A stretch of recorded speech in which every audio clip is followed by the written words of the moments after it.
Number one, put God first. Put God first in everything you do. Everything that you think you see in me, everything that I've accomplished, everything that you think I have, and I have a few things, everything that I have is by the grace of God.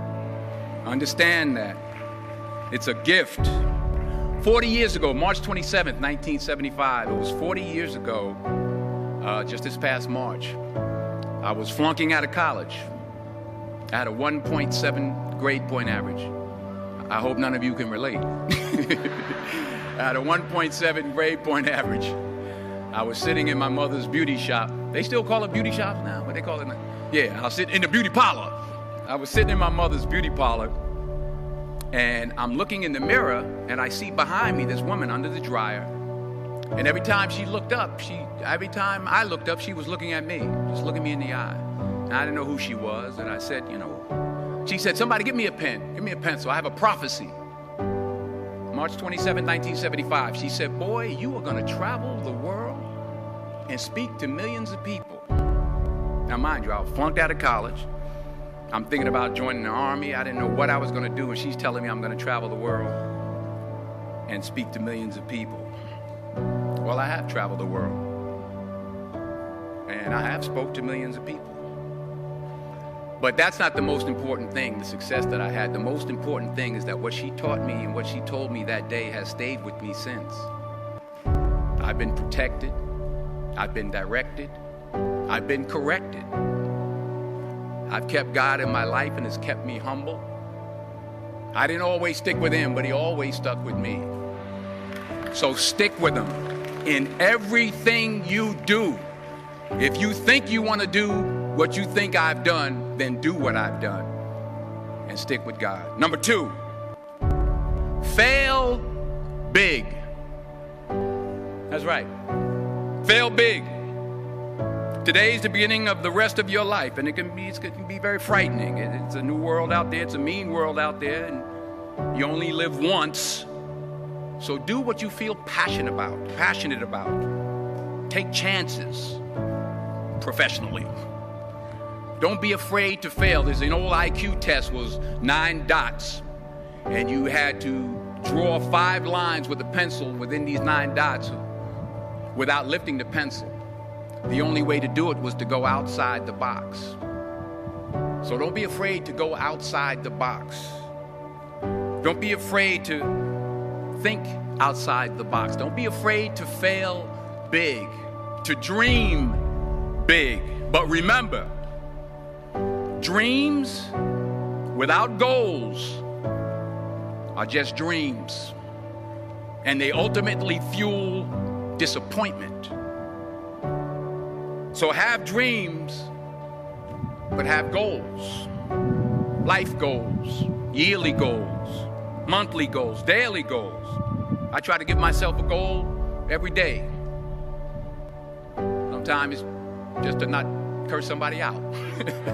Simple goals, but have goals.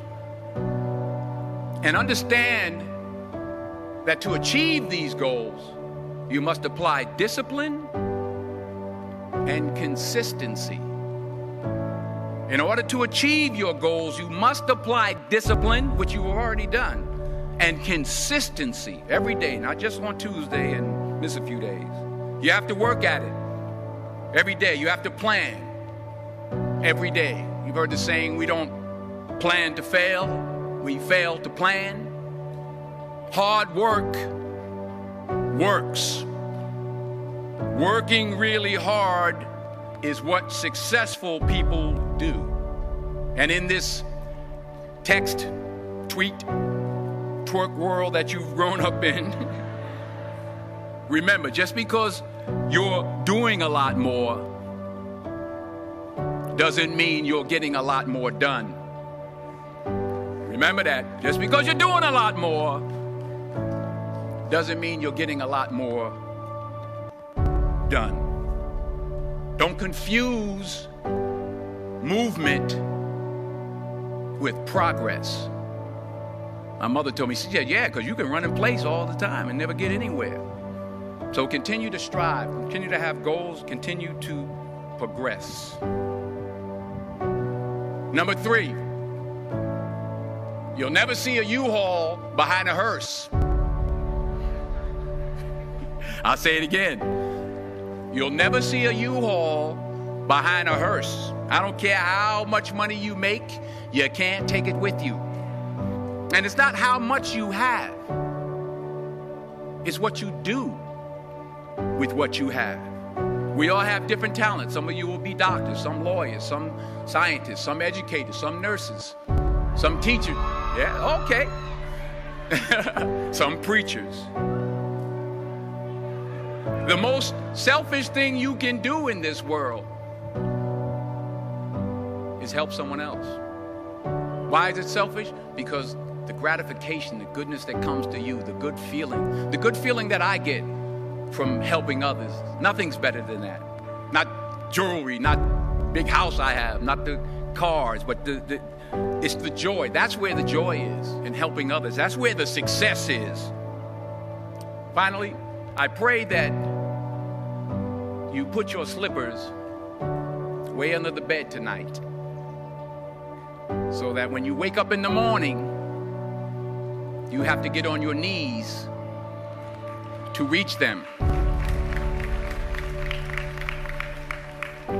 And while you're down there, say thank you for grace.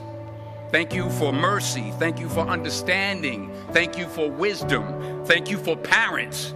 Thank you for love. Thank you for kindness. Thank you for humility. Thank you for peace. Thank you for prosperity.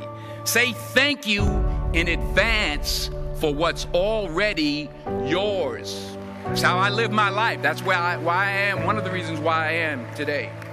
Say thank you in advance for what is already yours. True desire in the heart for anything good is God's proof to you, sent beforehand to indicate that it's yours already.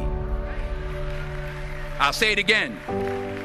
True desire in the heart, that itch that you have, whatever it is you want to do, that thing that you want to do to help others and to grow and to make money, that desire, that itch, that's God's proof to you, sent beforehand already to indicate that it's yours. And anything you want good, you can have. So claim it. Work hard to get it. When you get it, reach back. Pull someone else up. Each one, teach one. Don't just aspire to make a living. Aspire to make a difference.